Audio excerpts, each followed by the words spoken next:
Marcus Williams sat on the cold concrete steps outside the Grand Plaza Hotel, his worn jacket pulled tight against the evening chill. He had been living on the streets of downtown Chicago for almost 3 years now, ever since he lost everything. His once successful life as a music teacher had crumbled when his wife left him, taking their daughter with her. Depression had consumed him, and he lost his job, his home, and eventually his will to fight back. The busy street was filled with people rushing home from work, their faces buried in their phones, completely unaware of his existence. Marcus had become invisible, just another homeless person that society had learned to look past. He held a small cardboard sign that read, "Anything helps. God bless." But today, like most days, his cup remained empty except for a few coins. As the sun began to set, Marcus noticed a commotion outside the hotel's main entrance. A large delivery truck had arrived, and workers were carefully unloading something covered in thick blankets. Hotel staff members rushed around, pointing and giving directions. Marcus watched with mild curiosity, grateful for any distraction from his hunger and the cold. The workers removed the blankets, revealing an old grand piano. Even from where he sat, Marcus could see it was in terrible condition. The wood was scratched and faded. Some keys were missing their ivory covers, and one of the legs looked damaged. The hotel manager, a stern-looking woman in a sharp business suit, stood with her arms crossed, clearly unhappy. "This is not what we ordered," she shouted at the delivery man. "We paid for a restored antique piano, not this piece of junk. This looks like it came from a garbage dump." The delivery man checked his paperwork, looking confused and apologetic. "Ma'am, this is the address on the order. I'm just delivering what the warehouse sent. You'll have to contact the company about the mix-up." The manager's face turned red with anger. "We have a charity gala tomorrow night. Important donors are coming, and we promised them live piano music. What are we supposed to do with this broken thing?" She kicked one of the piano's legs in frustration, and a hollow sound echoed from inside the instrument. Marcus felt a strange pull in his chest. He hadn't touched a piano in over 3 years, hadn't felt the smooth keys under his fingers, hadn't heard the beautiful sounds that once brought him so much joy. Music had been his entire life before everything fell apart. He had taught piano to dozens of students, performed at local events, and dreamed of one day composing his own pieces. The hotel staff debated what to do with the piano. Some suggested sending it back immediately, while others worried about finding a replacement in time for tomorrow's event. Finally, the manager made a decision. "Just put it in the back storage room for now. I'll deal with this mess in the morning." Nobody touch it. The workers struggled to move the heavy piano through the service entrance. As they pushed and pulled, one of the wheels broke off completely, and the piano tilted dangerously. They managed to stabilize it, but decided to leave it in the hotel's side courtyard temporarily, covering it again with the blankets. Night fell, and the street grew quieter. Marcus remained on his steps, unable to stop thinking about that broken piano. Memories flooded his mind. He remembered his first piano lesson as a child, his mother's proud smile when he played at his first recital, the joy on his students' faces when they finally mastered a difficult piece. He remembered his daughter sitting on his lap, her tiny fingers pressing the keys while he guided her hands. Around midnight, when the street was nearly empty, Marcus stood up. His body ached from sitting in the cold, and his stomach growled with hunger. But something stronger than hunger or pain drove him forward. He walked slowly toward the side courtyard where the piano sat alone under its blanket, like a forgotten friend. The courtyard was dimly lit by a single street lamp. Marcus looked around to make sure no one was watching. Security cameras pointed at the main entrances, but this side area seemed neglected. He carefully lifted the edge of the blanket and ran his hand along the piano's damaged surface. Despite its condition, he could feel the quality of the craftsmanship underneath the years of neglect. His fingers trembled as they hovered over the keys. What if he had forgotten everything? What if the music that once lived inside him had died along with everything else? But he couldn't resist any longer. He pressed down on middle C, and despite the piano's condition, a sound emerged. It was slightly out of tune and muffled, but it was there. Real. Alive. Marcus sat down on the cold ground in front of the piano, positioned himself as best he could, and began to play. His fingers were stiff at first, clumsy from years of disuse. He started with simple scales, basic exercises he used to teach his beginners. The piano responded poorly, some keys sticking, others producing weak sounds, and a few not working at all. But as he continued, something magical began to happen. His muscle memory awakened, and his fingers started to remember the patterns they had practiced thousands of times. He moved from scales to a simple melody, then to something more complex. The broken piano, despite all its flaws, began to sing under his touch. Marcus closed his eyes and let the music flow through him. For the first time in 3 years, he felt alive again. The cold disappeared, his hunger faded, and the pain of his circumstances melted away. He was no longer a homeless man on the streets.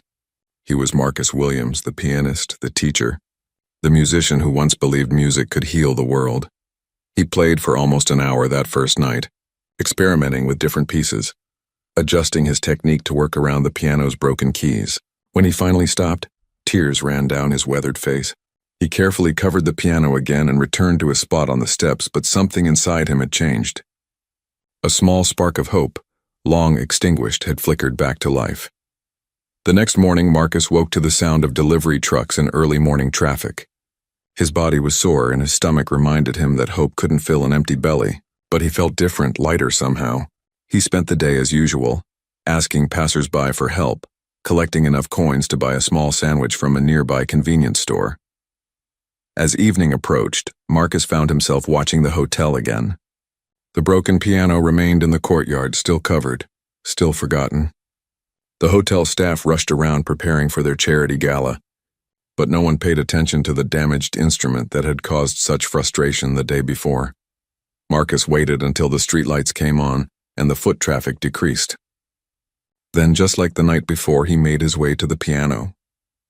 This time he brought with him a small rag he had found in a dumpster, and he gently wiped down the keys before playing.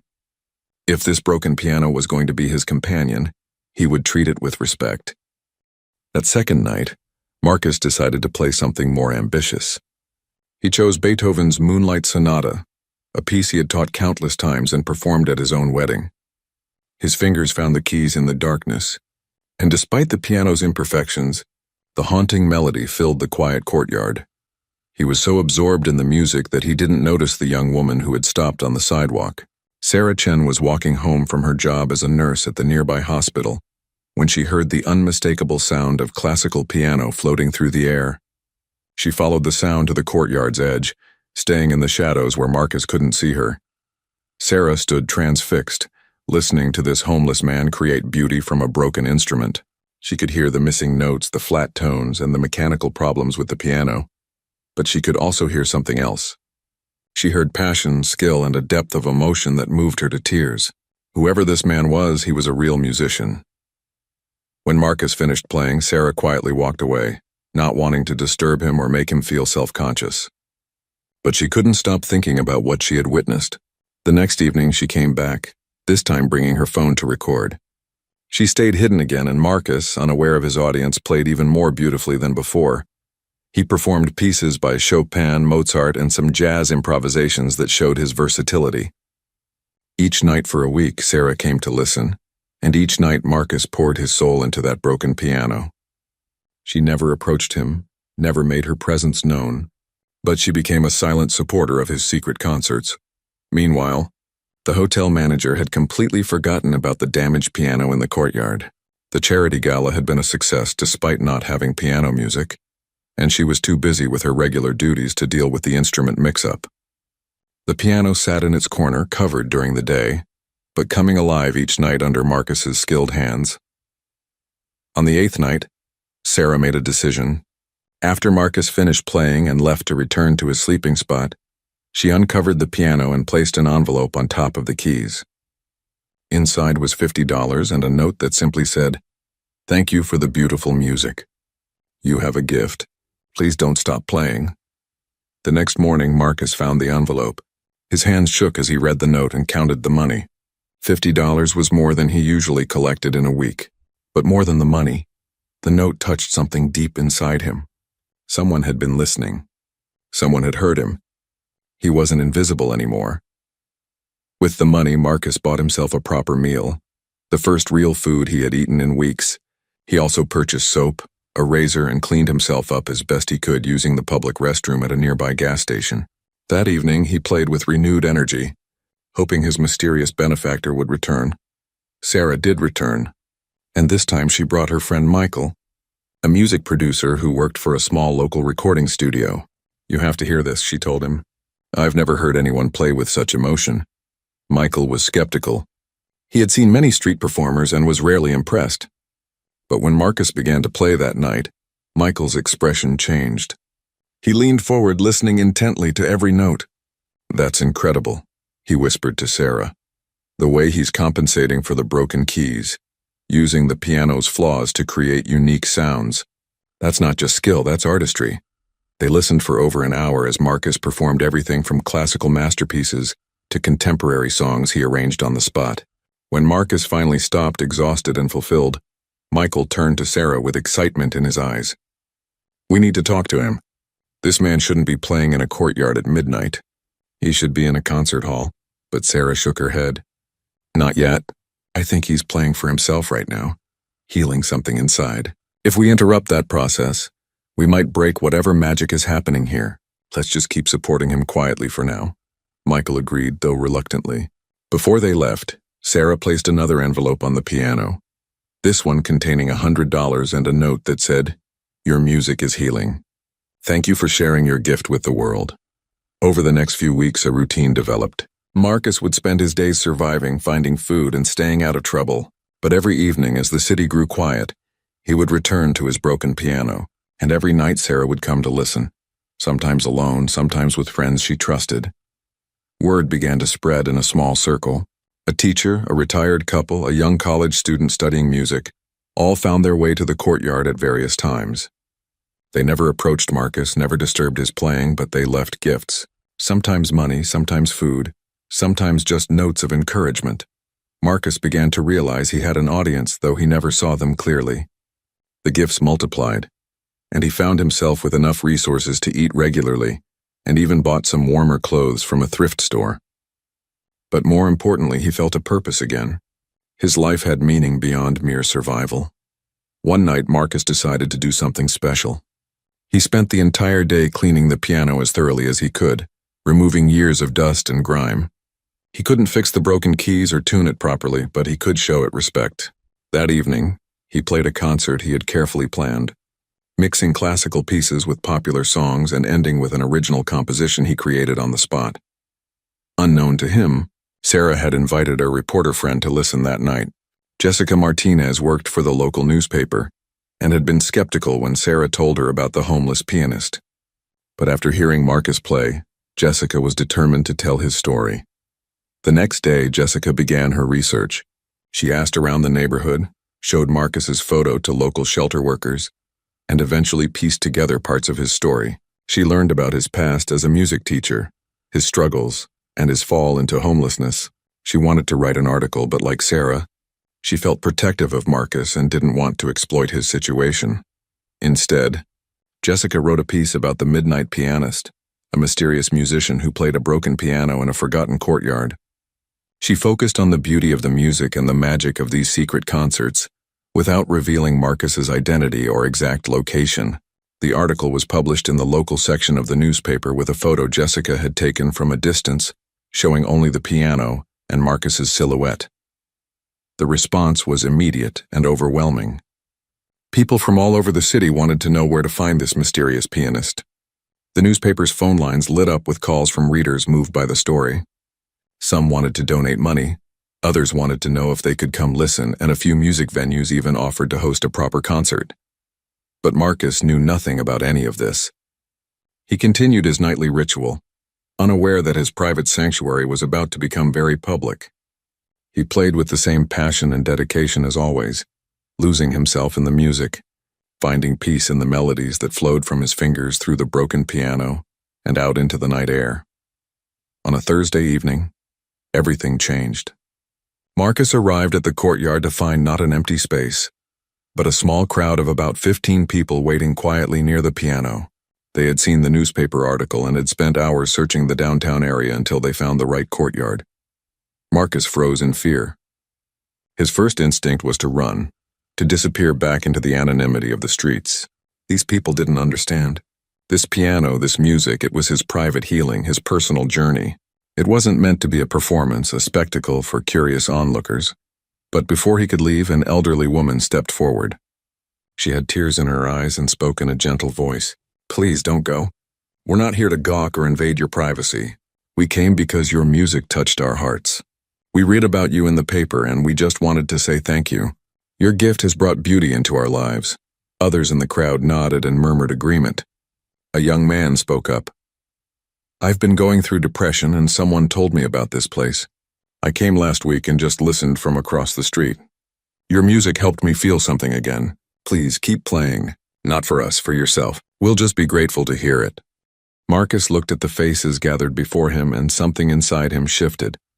These weren't judgmental stares or pitying glances. These were people who genuinely appreciated his music, who saw him not as a homeless man but as an artist. His eyes welled with tears as he slowly walked toward the piano. The crowd stepped back, giving him space. Marcus sat down on the ground in front of the broken piano, positioned his hands over the keys, and took a deep breath. Then he began to play. He performed Chopin's Nocturne in E-flat major, letting the emotions flow through him. The broken piano sang its imperfect song, but the soul behind the music was pure and powerful. When he finished, the courtyard erupted in quiet applause. People wiped their eyes and some openly cried. Marcus played 3 more pieces that night, and when he was done, he stood and faced his audience for the first time. "Thank you," he said simply, his voice rough from disuse. "Thank you for listening." An older gentleman approached him, introducing himself as David Morrison, a retired music professor from the local university. "Young man, what you did with that piano tonight was extraordinary. I've spent my entire life around music and musicians, and I can tell you that you have a rare gift. Have you ever considered performing professionally?" Marcus gave a bitter laugh. "I used to teach music. That was a lifetime ago. Now I'm just a homeless man playing a broken piano in a courtyard." The words came out harsher than he intended, years of pain and shame evident in his voice. David didn't flinch. "What I see is a talented musician who deserves a chance to share his gift with the world. What you are right now doesn't define what you can become tomorrow." He handed Marcus a business card.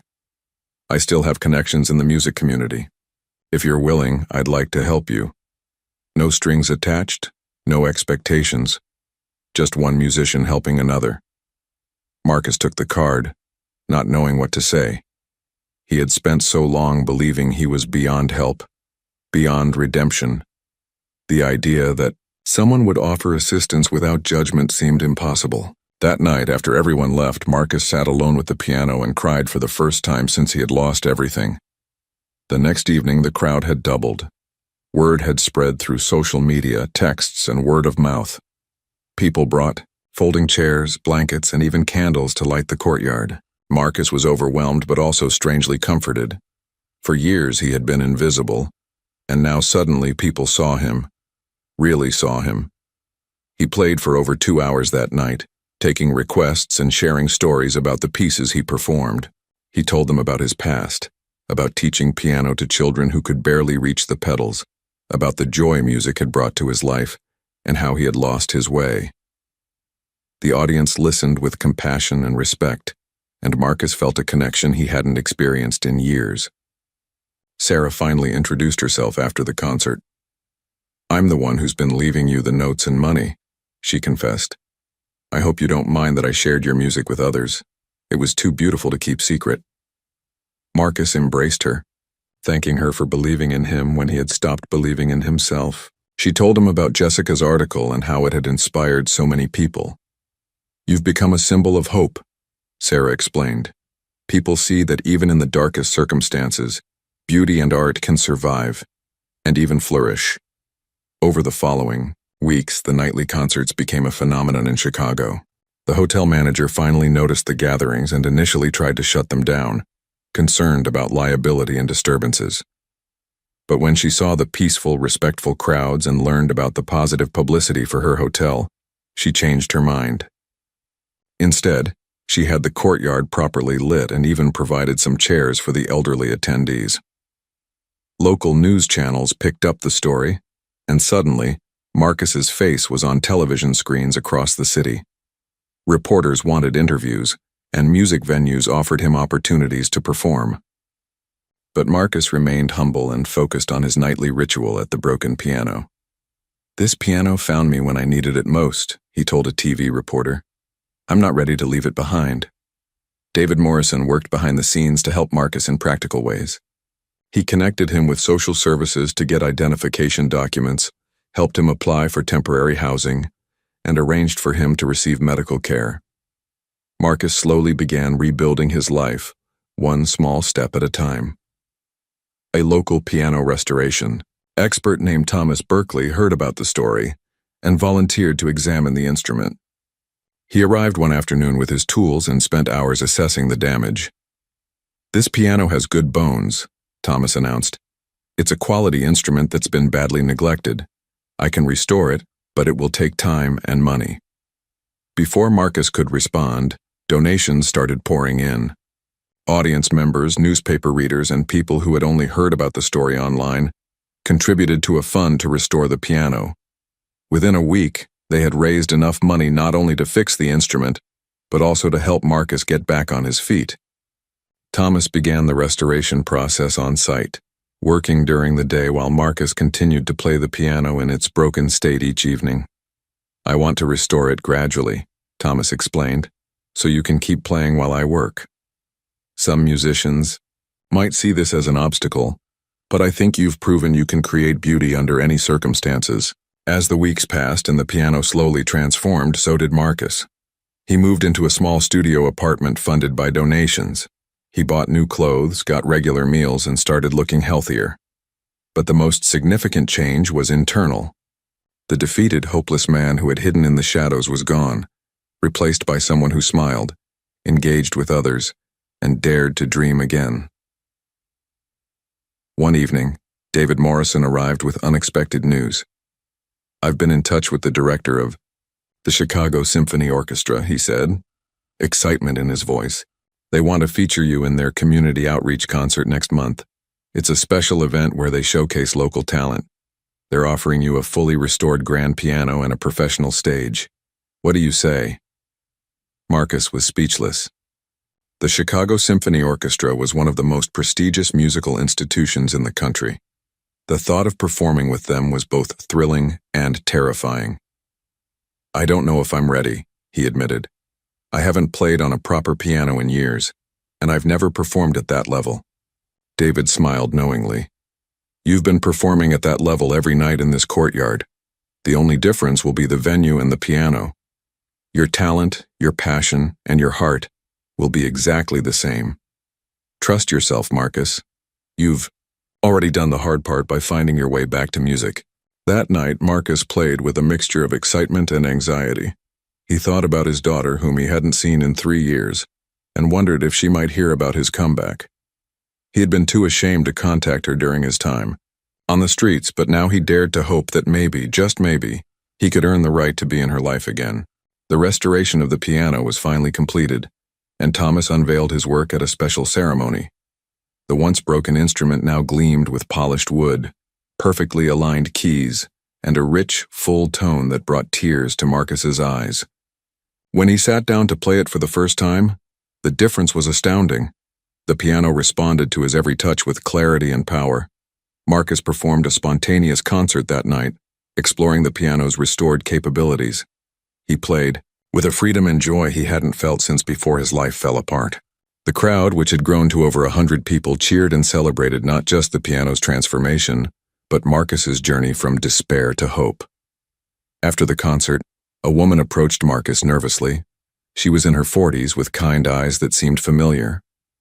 "Mr. Williams, you probably don't remember me, but I was one of your piano students about 15 years ago. My name is Jennifer Hartley. You taught me when I was 13, and you changed my life. I became a music teacher because of you." Marcus did remember her, a shy girl who blossomed under his instruction. They talked for a long time, and Jennifer told him about the many students he had influenced over the years. "You taught us more than just piano," she said. "You taught us that music could be a refuge, a joy, and a way to express ourselves when words failed. That lesson stayed with all of us. Hearing Jennifer's words awakened something profound in Marcus. He had spent years believing his life as a teacher had been wasted, that his contributions to the world had been erased by his failures. But here was proof that his impact had lasted, that the love he had shared through music had taken root in others and continued to grow. More former students began appearing at the nightly concerts. Some brought their own children, wanting them to meet the teacher who had meant so much to them. Others came simply to say thank you and to let Marcus know they had never forgotten him. Each reunion chipped away at the shame and self-doubt that had trapped him for so long. Marcus started giving informal lessons again, working with a few children from the neighborhood who showed interest in learning piano. He couldn't charge money yet, but he didn't care. Teaching brought him a sense of purpose that even performing couldn't match. Watching a young person's face light up when they finally mastered a difficult passage reminded him why he had chosen this path in the first place. The media attention continued to grow. A documentary filmmaker approached Marcus about telling his story in depth. Major news networks requested interviews. A publishing company offered him a book deal, but Marcus remained grounded, focused on the simple act of playing music and connecting with people. He declined most opportunities, unwilling to turn his journey into a commodity. However, he did agree to do one major interview with Jessica Martinez, the reporter who had first written about him. He felt he owed her that much, and he trusted her to tell his story honestly.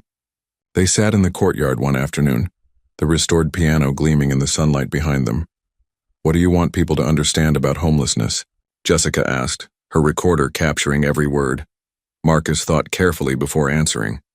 "I want them to understand that homeless people are still people. We have talents, dreams, and stories. We've made mistakes or had terrible luck or both, but we're not different species. I was a teacher, a father, a husband. I lost all that, but I never stopped being human. The music was always inside me waiting to come back out. People need to look closer, to see the individuals behind the stereotypes." Jessica's article went viral, shared millions of times across social media platforms. People debated homelessness policies, mental health services, and the role of art in society. Marcus's story became a catalyst for conversations about compassion, second chances, and the power of community support. The Chicago Symphony Orchestra concert was approaching, and Marcus increased his practice time. David Morrison arranged for him to use a practice room at the university, complete with a professional grand piano. After years of playing on a broken instrument in a courtyard, Marcus had to readjust to the precision and power of a quality piano. He worked with David on selecting pieces for the concert, choosing music that told his story. He would open with Beethoven's Moonlight Sonata, the first piece he had played when he rediscovered the broken piano. He would include some Chopin, jazz improvisation, and finish with an original composition he had been working on, titled Resurrection. 2 weeks before the concert, Marcus received a message that changed everything. His ex-wife had seen the news coverage and reached out through David Morrison. She wanted Marcus to know that their daughter, Emily, now 16 years old, had been following his story and wanted to see him. Marcus's hands trembled as he read the message. The thought of seeing Emily again filled him with equal parts joy and terror. They arranged to meet at a coffee shop, neutral territory where Emily would feel safe. Marcus arrived early, nervous beyond words. He had rehearsed what to say 1,000 times, but when Emily walked through the door, all his prepared speeches vanished. She had grown so much. No longer the little girl he remembered, but a young woman with her mother's eyes and his love of music. "Hi, Dad," Emily said softly, sitting across from him. "Hi, sweetheart," Marcus replied, his voice breaking. "Thank you for giving me a chance." They talked for 3 hours, Emily asking questions about where he had been and what had happened. Marcus answered honestly, hiding nothing, owning his mistakes while also explaining the depression and circumstances that had overwhelmed him. Emily listened without judgment, occasionally wiping away tears. "I saw your videos online," Emily said. "Mom showed me. You're really good, Dad. I had forgotten how beautiful you make music sound. I've been learning piano too at school. I'm not great, but I love it." Marcus felt his heart could burst. "I would love to hear you play sometime if you'd let me." Emily smiled, the first real smile of their meeting. "I'd like that. Maybe you could give me some lessons. I mean, if you're not too busy becoming famous and everything." They both laughed and the tension eased. Emily couldn't attend the symphony concert because of a school commitment, but she promised to watch the video afterward. They made plans to meet again the following week, and when they hugged goodbye, Marcus felt a piece of his broken heart begin to heal. The night of the symphony concert arrived with unexpected speed. Marcus stood backstage in borrowed formal wear, watching through the curtains as the concert hall filled with people. The Chicago Symphony Orchestra was world-renowned, and performing here had been a dream he never thought he would achieve. David Morrison stood beside him, offering quiet encouragement. "Remember, you've already proven yourself. You took a broken piano in a forgotten courtyard and created magic. This is just a better venue with a better instrument. The magic comes from you, not the surroundings." Sarah Chen was in the audience along with many of the people who had attended the courtyard concerts. Thomas Berkeley, who had restored the piano, sat in the front row. Jennifer Hartley brought a group of her current students. Even the hotel manager, who had initially rejected the broken piano, came to see what all the fuss was about. The orchestra's conductor, Maestro Chen, welcomed Marcus warmly. "We're honored to have you perform with us tonight. Your story has inspired our entire organization. Take your time, breathe, and remember that everyone here is rooting for you." As Marcus walked onto the stage, the applause was immediate and thunderous. He approached the magnificent Steinway grand piano positioned at center stage, its polished surface reflecting the bright lights. For a moment he was overwhelmed by memories of playing in that dark courtyard, hunched over a broken instrument with missing keys and damaged hammers. But then he sat down, adjusted the bench, and placed his hands over the keys. The hall grew silent, hundreds of people waiting to hear what this formerly homeless man would create. Marcus closed his eyes, took a deep breath, and began to play. The opening notes of Moonlight Sonata filled the concert hall with crystalline clarity. Every note was perfect, every phrase shaped with intention and emotion. Marcus poured his entire journey into the music, all the pain, loss, struggle, and eventual hope. The piano responded magnificently, and the acoustics of the hall carried the sound to every corner. The audience was mesmerized. This wasn't just technical proficiency, though Marcus's skill was undeniable. This was music played by someone who had lost everything and found himself again through the healing power of art. Every person in that hall felt the emotion, understood the story being told without words. Marcus moved through his program flawlessly. The Chopin pieces showcased his delicate touch and understanding of romantic period styling.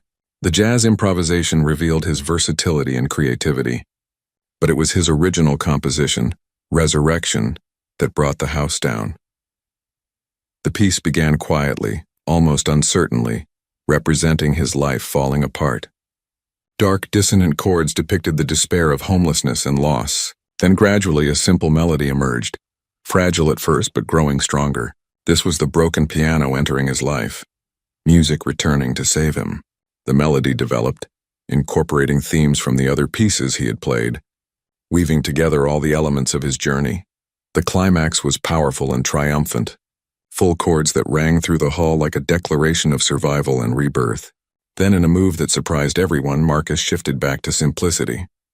The final notes were gentle and humble, acknowledging that his journey wasn't finished, that healing was ongoing, and that hope was a daily choice, not a destination. When the last note faded into silence, the audience remained still for a long moment, as if afraid to break the spell. Then they erupted into applause so loud that Marcus felt it vibrating through the piano bench. People stood, tears streaming down their faces, applauding not just the performance but the incredible human story behind it. Marcus stood and bowed, overwhelmed by the response. He looked out at the sea of faces and saw Sarah crying happy tears, David beaming with pride, and countless strangers who had been touched by his music. For the first time in years, Marcus felt worthy of the applause, worthy of being seen and celebrated. Backstage, he was mobbed by well-wishers, reporters, and music industry professionals. A concert promoter offered him a tour of major cities. A recording company wanted to produce an album. Music schools expressed interest in having him join their faculty. The opportunities came so fast that Marcus's head spun, but he remembered David's earlier advice about staying grounded. "I need time to process all of this," Marcus told the eager crowd. "I'm grateful for every opportunity, but I'm still rebuilding my life." I need to take things slowly and make sure my decisions are right for the long term. That night, lying in his small apartment, Marcus couldn't sleep. Not from anxiety or fear, but from pure amazement at how dramatically his life had transformed. 6 months ago, he had been sleeping on the streets, believing his life was over.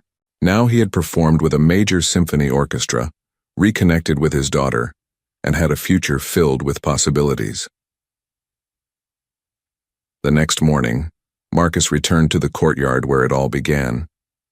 The restored piano still sat there, protected now by a proper covering and shelter that the hotel had built. He sat down and played quietly, no audience except for a few passing pedestrians. This felt right, grounding himself in the place where his resurrection had started. He decided to establish a routine of playing in the courtyard twice a week, free concerts for anyone who wanted to listen. He wouldn't abandon the place that had saved him, wouldn't forget the people who had supported him when he had nothing. The courtyard concerts became legendary, with people traveling from across the country to attend, but Marcus kept them intimate and accessible to everyone. With guidance from David and Sarah, Marcus carefully selected which opportunities to pursue. He accepted a position as an adjunct professor at the university, teaching piano and music theory to a small group of students. He declined the major concert tour but agreed to do regional performances at venues that felt meaningful to him.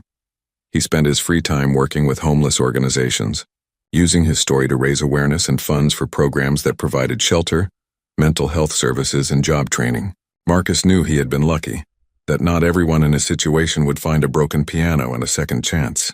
He felt obligated to help others however he could. His relationship with Emily grew stronger each week. They met regularly for coffee, and Marcus began giving her piano lessons in the courtyard. Emily was a talented student, and Marcus discovered that teaching his own daughter brought him a joy unlike anything else. Slowly, carefully, they rebuilt their relationship, creating new memories while acknowledging the painful past.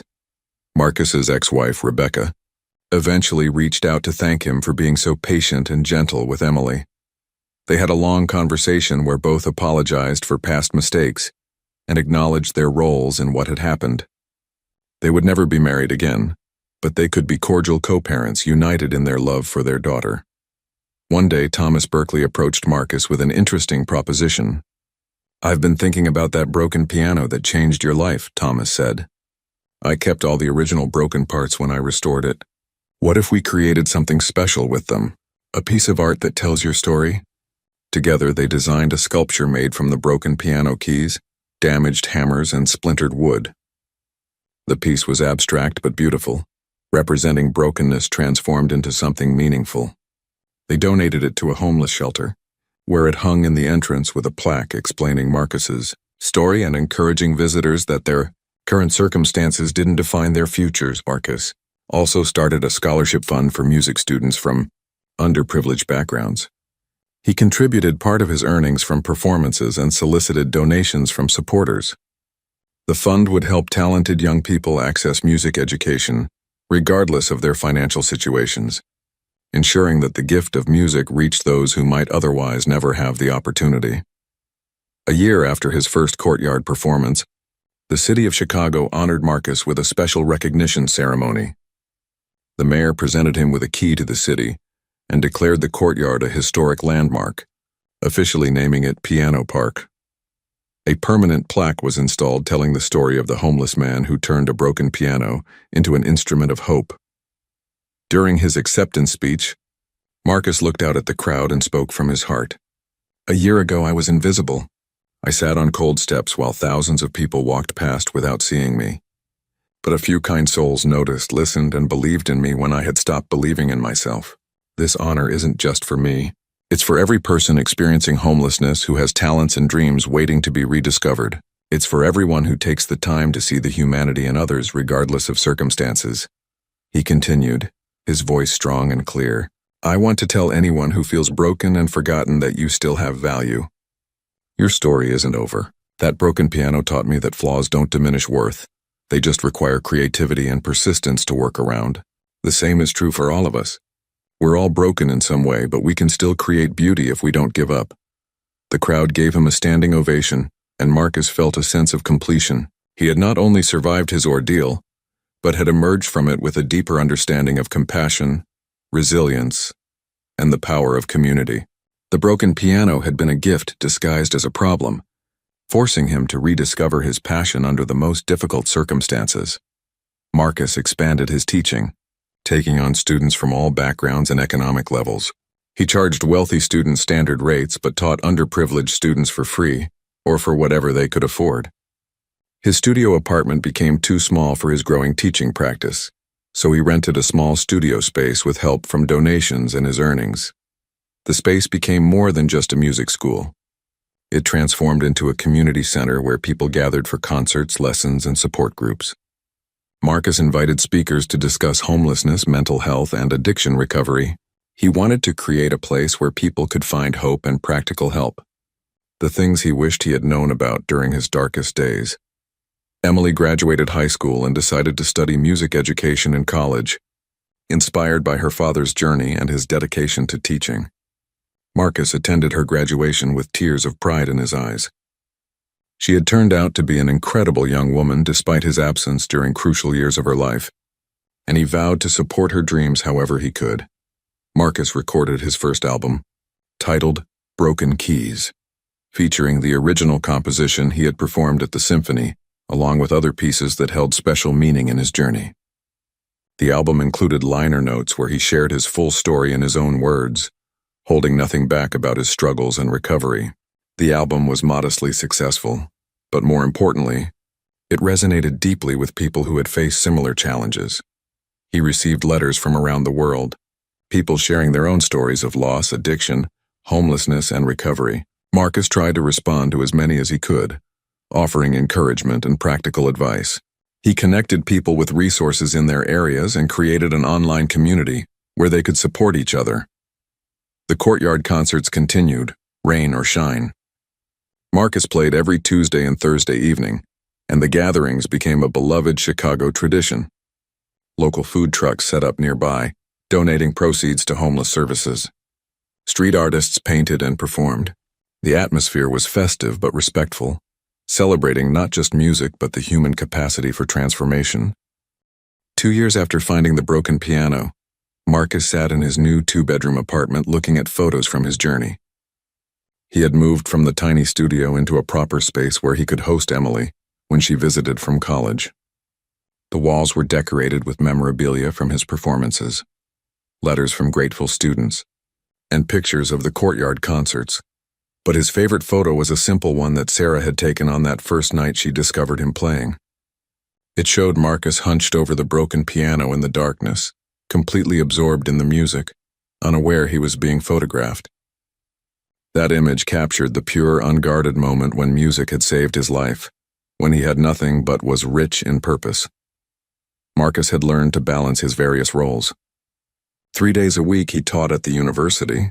2 evenings he performed in the courtyard. Other days he gave private lessons, worked with homeless outreach programs, or composed music. He maintained a schedule but kept it flexible, having learned that rigid plans could break under pressure while adaptable approaches could bend and survive. He started a podcast called Notes from the Street, where he interviewed other people who had experienced homelessness and found their way back to stability. The podcast featured musicians, artists, writers, and people from all walks of life who had stories of resilience. It became popular not just among people interested in homelessness, but among anyone who appreciated authentic stories of human struggle and triumph. Jennifer Hartley, his former student who had become a music teacher, approached him with an idea. What if we created a program that brought music education directly to homeless shelters? She proposed. We could teach basic instruments, provide music therapy, and give people an outlet for expression during difficult times. Marcus loved the idea and immediately began working to make it happen. They recruited volunteer musicians, secured donated instruments, and partnered with several shelters across the city. The Music for Hope program launched 6 months later, serving hundreds of people experiencing homelessness. Many participants reported that music gave them a sense of purpose and a temporary escape from their struggles. One participant, a young woman named Lisa, showed particular promise on the guitar. Marcus worked with her privately, recognizing in her the same desperate need for healing through music that he had felt. Lisa eventually performed at one of the Courtyard concerts, sharing her own story of addiction and recovery. Her performance moved the audience to tears and inspired even more people to support the Music for Hope program. Marcus also reconnected with old colleagues from his teaching days. Some were initially awkward around him, unsure how to address his past homelessness. But Marcus's openness about his journey made it easier for everyone. He didn't hide his history or make excuses. He simply acknowledged what had happened and focused on the present and future. One former colleague, Richard, apologized for not reaching out when Marcus had lost his job. "I heard you were struggling, but I didn't know what to say or how to help." "I regret not trying," Richard confessed. Marcus smiled kindly. "I wouldn't have accepted help back then. I was too proud and too ashamed. Sometimes people need to hit bottom before they're ready to accept a hand up. Don't carry guilt for that. Just be there for the next person who needs help, and you'll honor whatever regret you feel about the past." Their conversation led to Marcus giving a presentation at a teachers' conference about recognizing signs of colleague distress and creating supportive work environments. His talk resonated with educators who had seen peers struggle, but hadn't known how to intervene effectively. Marcus became an advocate for mental health support in professional settings, using his platform to reduce stigma around depression and seeking help. The broken piano that started everything was eventually retired from regular use, though it remained in the courtyard as a symbol. Thomas Berkeley had restored it beautifully, but years of outdoor exposure, even with protection, had taken their toll. The hotel donated a new high-quality piano for the courtyard concerts, but they displayed the original broken piano under a glass enclosure with lighting and the story of Marcus's transformation etched on a plaque beside it. Tourists came from around the world to see Piano Park and hear the story. Many left donations in a collection box, all proceeds going to homeless services. The broken piano became almost mythical, a symbol of hope that resonated far beyond Chicago. Artists painted it, poets wrote about it, and it appeared in documentaries about urban renewal and human resilience. Marcus received an invitation to speak at a TED conference, sharing his story with a global audience. He accepted, despite feeling nervous about such a large platform. His TED Talk, titled "The Music in Broken Things," went viral, viewed millions of times online. In it, he spoke about finding beauty in brokenness, both in pianos and in people. "We live in a society that values perfection," Marcus told the audience. "We discard broken things, whether they're instruments or people. But I learned that brokenness doesn't mean worthlessness. That broken piano could still make music. I was broken, but I could still contribute to the world. We need to stop seeing brokenness as the end of usefulness and start seeing it as an opportunity for creativity and compassion." The talk sparked conversations globally about homelessness, mental health, and how society treats its most vulnerable members. Several cities contacted Marcus for advice on implementing programs similar to Music for Hope. He helped where he could, always emphasizing that success came from treating homeless individuals with dignity and recognizing their inherent worth regardless of circumstances. Marcus's relationship with Emily deepened into a genuine friendship, built on mutual respect and shared interests. She brought her college friends to the courtyard concerts, and Marcus enjoyed meeting the young people who looked up to his daughter. Emily was thriving in her music education program, and Marcus attended her student recitals whenever possible, beaming with fatherly pride. One evening, Emily performed a piano piece she had composed herself, dedicating it to her father. "This is called Finding You Again," she announced to the audience. "It's about loss, hope, and the power of second chances."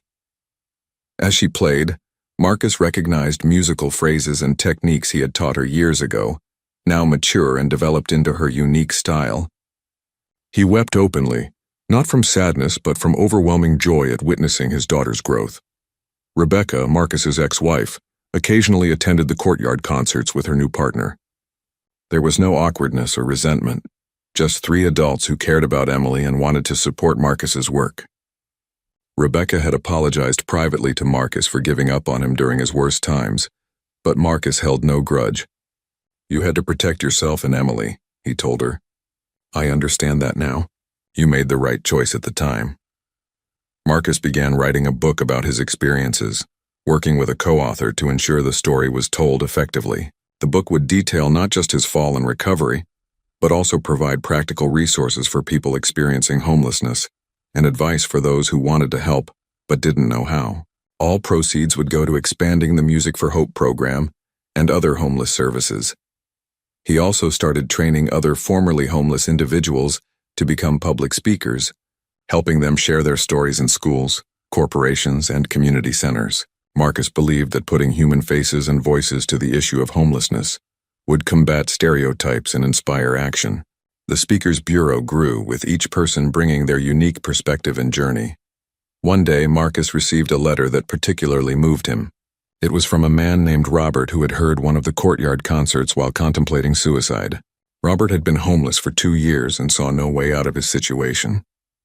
But hearing Marcus play and learning his story gave Robert hope that maybe he too could find his way back.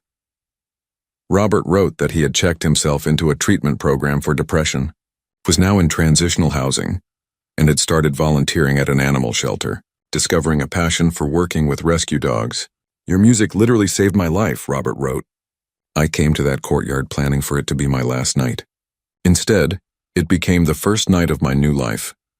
Marcus wept reading the letter and immediately reached out to Robert. They met for coffee, and Marcus listened to Robert's story with the same compassion that others had shown him. They became friends, and Robert eventually joined the Music for Hope program as a volunteer, using his experience to connect with participants who struggled with suicidal thoughts. 5 years after discovering the broken piano, Marcus stood in Piano Park on a warm summer evening, preparing for a special anniversary concert. The park had been expanded and improved over the years with permanent seating, better lighting, and beautiful landscaping. But the heart of it remained the same, a place where music brought people together and reminded them of their shared humanity. The anniversary concert was free and open to everyone, just like always. Marcus had invited special guests to perform with him, including Emily, now a certified music teacher herself, Lisa, the formerly homeless woman, who had found healing through guitar, and several students from the Music for Hope program. The event would celebrate not just Marcus's journey, but the countless lives that had been touched and transformed through music and community support. As people filled the seating area, Marcus recognized faces from every stage of his journey. Sarah Chen sat in the front row with her family. David Morrison was there with several of his former university colleagues. Thomas Berkeley came with his workshop apprentices. Jennifer Hartley brought a delegation of her students. Even the hotel manager who had once rejected the broken piano attended, now one of the program's biggest supporters. But Marcus noticed others too. People he didn't recognize, faces that looked weary and uncertain. These were individuals currently experiencing homelessness who had heard about the concert and came hoping to find the inspiration that had transformed Marcus. He made a mental note to connect with them after the performance, to offer whatever encouragement or resources he could provide. The concert began with Emily playing a classical piece, her fingers dancing across the keys with confidence and skill. Marcus watched with a father's pride, thinking about how far they had both come. After Emily finished, Marcus joined her at the piano, and they performed a duet he had composed specifically for this occasion, called Father and Daughter Redux. The piece wove together themes from lullabies he had played for her as a child with more mature harmonies reflecting their current relationship on Lisa, followed with an emotional guitar performance, singing an original song about finding hope in darkness. Her voice was raw but powerful, and many in the audience cried openly, moved by her honesty and courage. Marcus accompanied her on piano for the final chorus, and their musical conversation spoke volumes about recovery, friendship, and mutual support.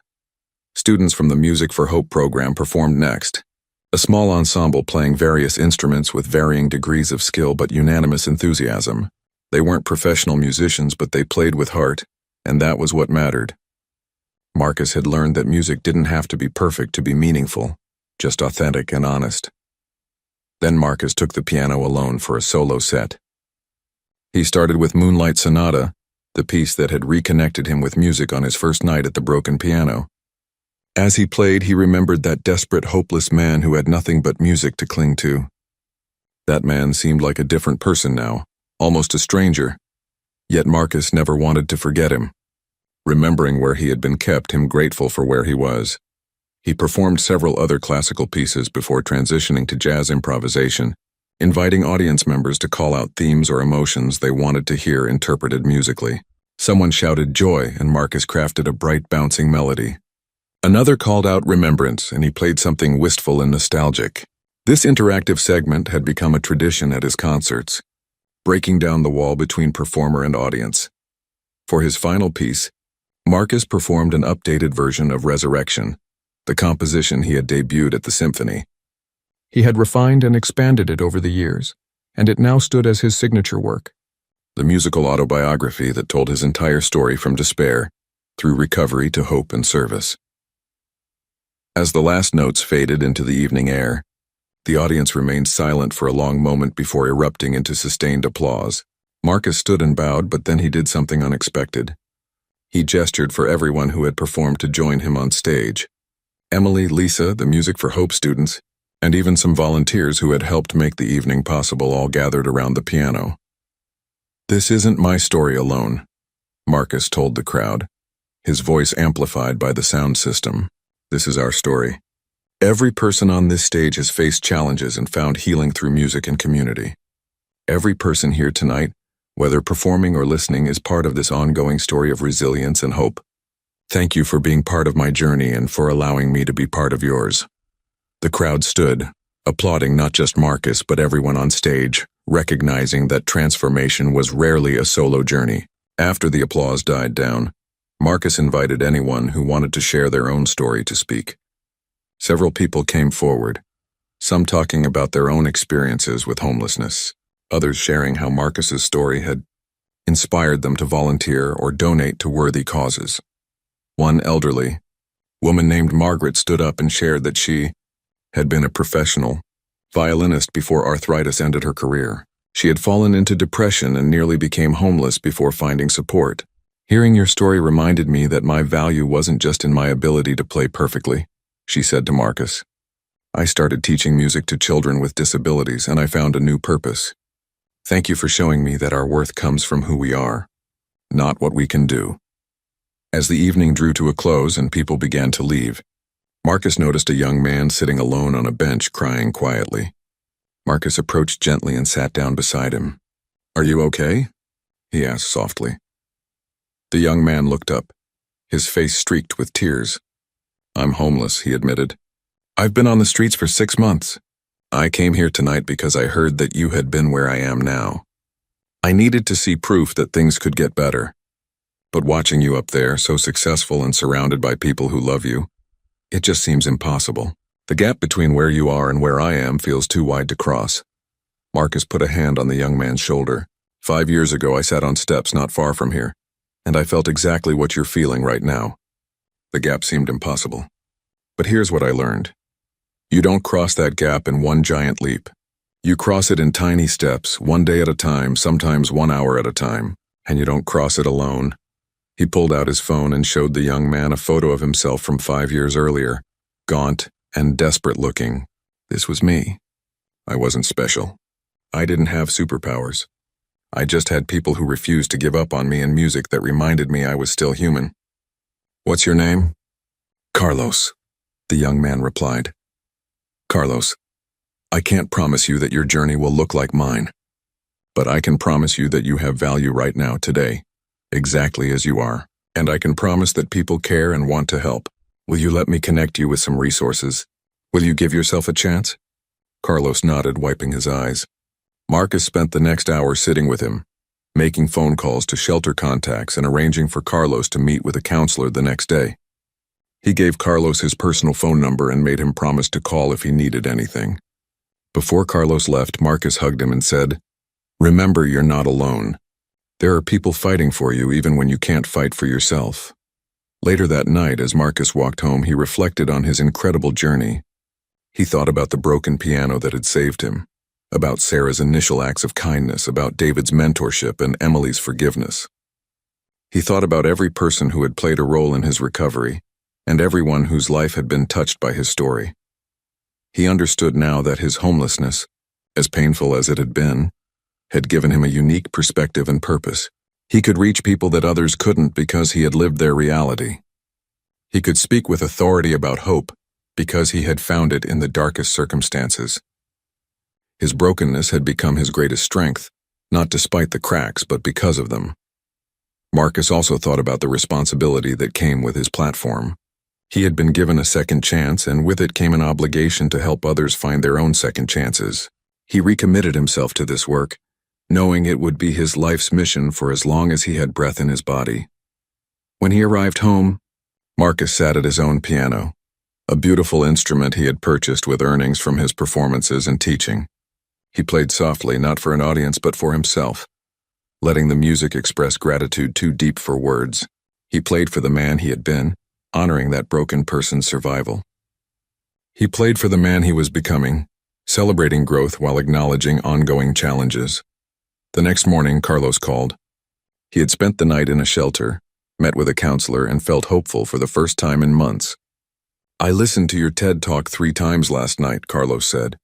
"The part about finding music in broken things really hit me. I used to paint before everything fell apart. Maybe I could do that again." Marcus smiled, feeling that familiar spark of purpose. "Art saved me, Carlos.